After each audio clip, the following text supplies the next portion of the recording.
নিজেরে পুরো megastar feel হইতাছি। Shakib Khan রে ফোন দিয়ে ক বরবাদ টুতে যেন আমারে রাখে। আরে হুজুর খবর কিছু রাখেন, বরবাদ টুতে আপনারা রাখবো, নিশ্চয় রাখবো। তো এই অ্যাক্টর হিসেবে না, খাবার টেবিলের খাবার হিসেবে। কি কও তুমি?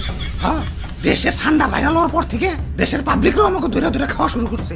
অনেকে তো ঠান্ডা ভেবে বেচারা ঘুষাবেও ছাড় দিতেছে না, ঘুষাবও খাইতেছে। কও কি সৌদির কফিল কি বাংলাদেশে বললো নাকি? হুজুর এইমাত্র খবর পাইলাম সুলতান ডাইনে ঠান্ডা বিরিয়ানি চালু করছে। এতক্ষণে কাম হইছে, বংশ তো নির্বংশ হয়ে যাবে।